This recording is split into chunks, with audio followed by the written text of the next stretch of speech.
This is day 29, module 14 of our ServiceNow Developer Certification Preparation Series. Today's topic is importing data in ServiceNow, an essential skill for loading bulk data, integrating external records, and automating data entry. So by end of this video, we'll review how to create an import set and load data into ServiceNow, how to map fields correctly using transform maps, how to use Coalesce to prevent duplicate records, how to validate and to troubleshoot data imports. Also, ServiceNow provides import sets to bring in bulk data from sources like CSV files, Excel sheets, external databases, so on and so forth. So this process involves three key steps. The first one is import set table. It stores incoming data temporarily before processing. And transform map, it defines how data moves from import set table to the target table, which is the end table in the ServiceNow. And the other one is Coalesce field. This will ensure that records get updated instead of duplicated. So we'll see some scenarios. I'm not really going to go into the deep explanation of this, but we will see the high-level overview that is needed for the exam. Here is the mirror diagram. So let's look at what are the different areas that we need to understand in terms of the import data in ServiceNow. First of all, let's see integration interfaces. This is basically what all the different types of interfaces that are available in the ServiceNow that would let the data flow or get into the ServiceNow. The first type is file import. Basically, to import any type of the data into ServiceNow, you can use Excel sheet data or CSV file. This data coming in these different formats. We need to curate this data without any errors before getting into the ServiceNow instance. You can also export data. You already have a bunch of tables in the ServiceNow. Let's say, for example, if you have a filter condition, if you want to export incidents data that fall into a specific condition, and you want to export that out and then share it with someone, you can do that. So what type of integration interfaces that we have to play with the data in the instance? The one is integration hub. This is basically integrating with the different repositories using web services or REST API, sort of backend integrations with the different repositories.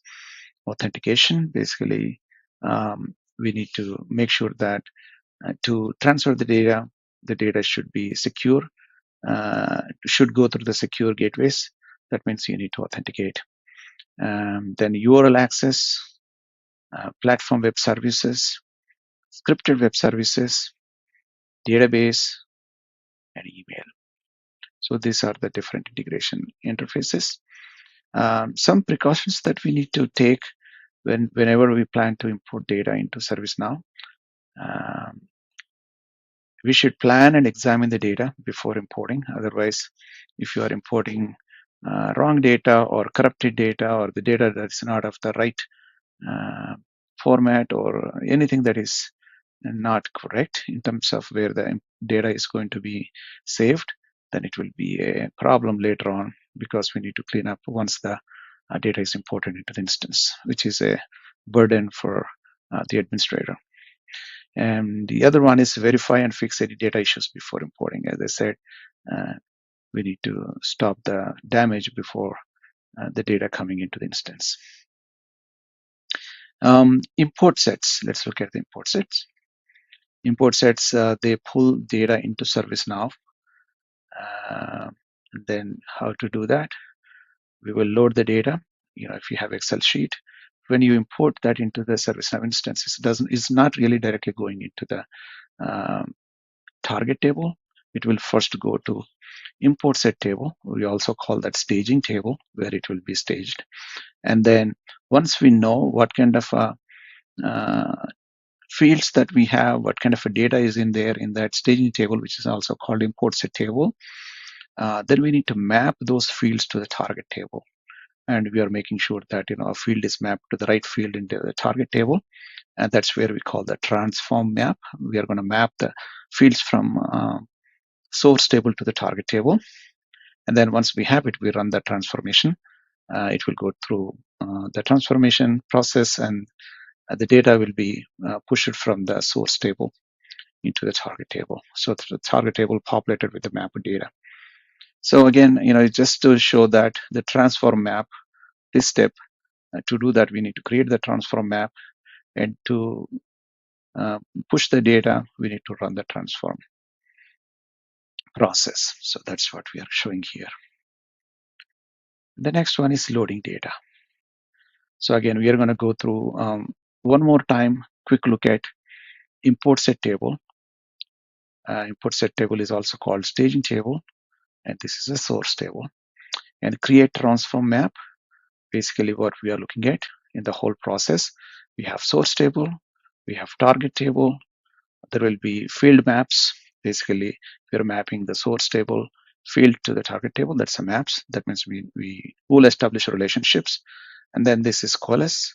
Basically, this is a feature that ServiceNow provides to benefit if there is already a record exists, and then we know which particular field that we need to look for. And then if that record is already there, then it will not duplicate, it will overwrite. And then auto map, that is also a feature, and then mapping assist is also part of the transformation process feature. And then we'll run the transform. So this is basically, we are looking at a very simple high-level overview of the import data in ServiceNow. Okay, so the first step is to create an import set table that will temporarily store the incoming data. So I have created a sample Excel sheet. I will import it. So to do that, system import sets, and then go to load data. I'm going to click that load data.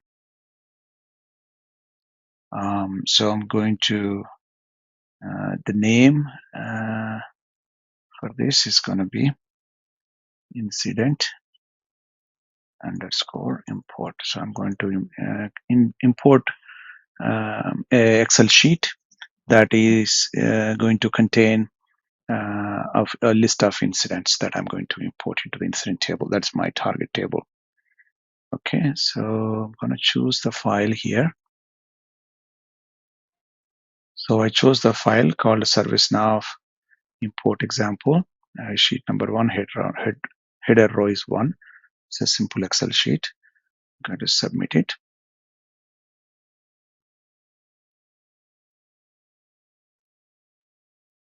So it is running right now. The import processor is doing it. Then once it is complete successfully, it says complete. If it fails for any reason, it will say it's a failure. But right now you see this processed 5 rows. It's inserted 5 rows. If there is any failure in any of the rows, then it will not insert that many rows. Okay, so there are no errors here.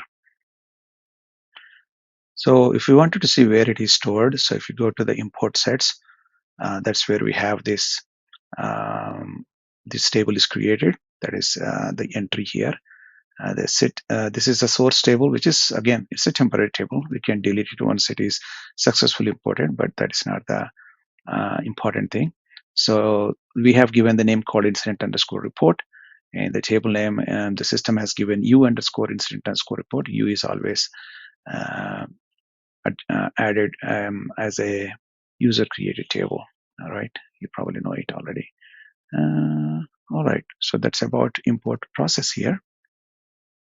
Now that the data is uploaded, we need a transform map to move it to the target table, which is the incident table. So let's go to the system import sets and then create transform map. Okay, I clicked on the create transform map. Now here we need to give the values. Name is incident import map. Let's try that. incident import map, then source table which we just created, which is going to be the first one, incident underscore import. We will keep as it is active run business rules. When we selected the run business rules, if the target table is incident table in this case, right? So incident table or any other table will have a bunch of business rules. The business rules that run in the back end when we say, either insert, it fires during the insert process or update process or delete process. So if we don't select the run business rules checkbox here, what happens is those business rules will not fire during these actions where, like, insert, update, delete. If we don't let those business rules run, then there will be a problem with the data integrity, right? Because incident table, there are rules that stops the data coming into the incident based on certain conditions. So let's keep it that way. Run business rules. Enforce mandatory fields. No. Copy empty fields. I mean, I'm going to keep everything as it is, and the target table is going to be the incident table, right? That's incident table. This application and this is global, and order is 100. This, then we're going to go save it.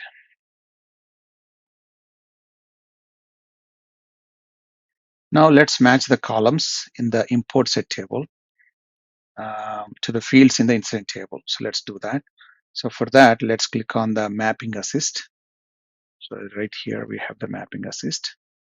You could select auto map matching fields, which is automatically, correlates what is the source table fields and the target table fields, and it will automatically try to map fields as much as possible. Sometimes it may miss one or two, depends upon the fields that are coming in from the source table. If it doesn't match to the target table, it will just leave it for us to take care of it, but it will do the first initial step of matching the fields.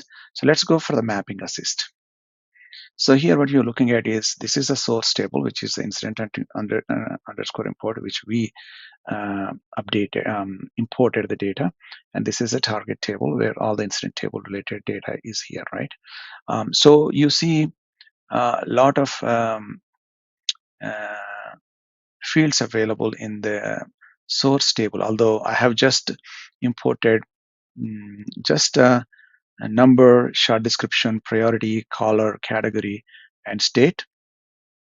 But it added all those system generated fields here. For example,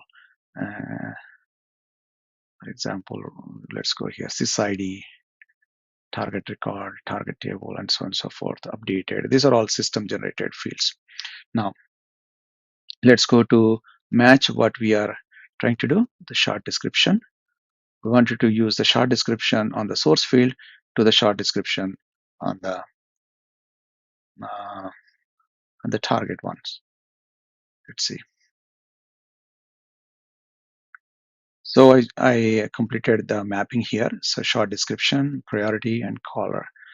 You could ask why I'm not using the number, I did the priority and all that. Category, I didn't do the category. I didn't put the state. So I think I'm not going to use those fields that I have here. Let's just use the short description, priority, and caller. Let's see what happens.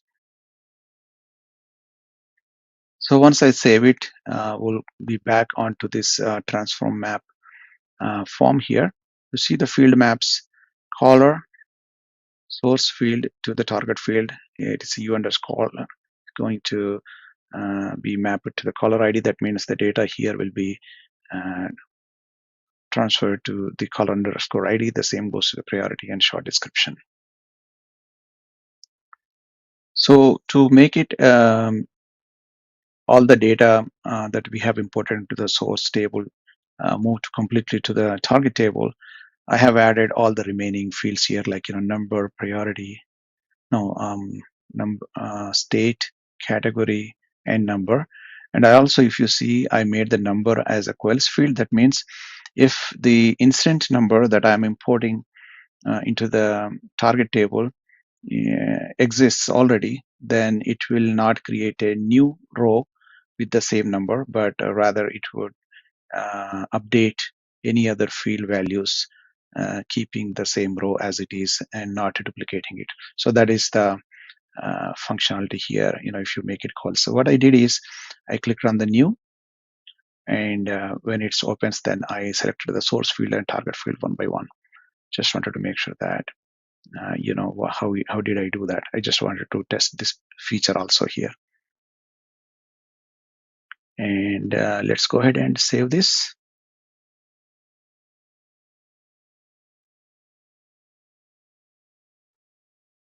Now let's do the running of the transform. So I think this is the one here.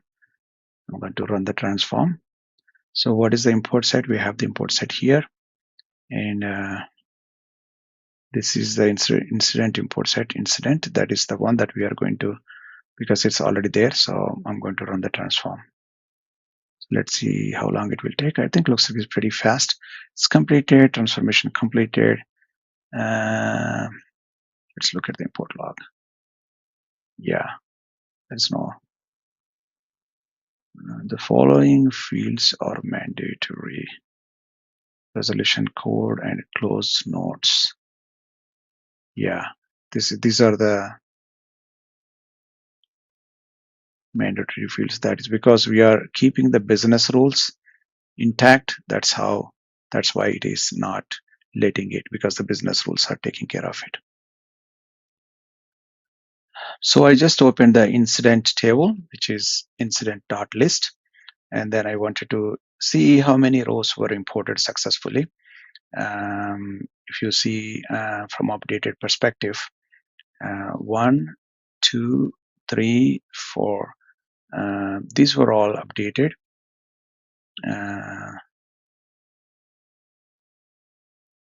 All right, so these are all updated. The one that didn't go through because of the state, look at this. So it's in progress, and it is new. But the one that was failing, a couple that were failing, the state was in the resolved state. And anytime the incident state in the resolved, the resolution nodes must be there before closing an incident, which is the ITSM's business process rule. All right. So I think this is a successful import, at least for these 1, 2, 3, 4 files that I just imported.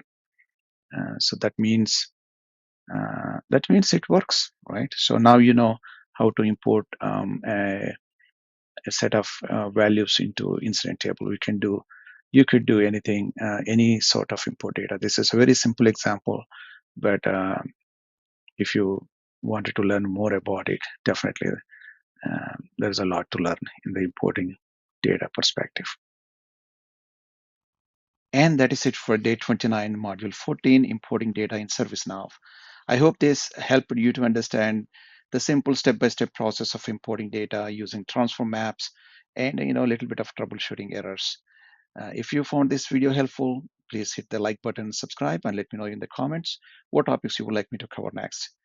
Thanks for watching, and see you in the next episode. Bye for now.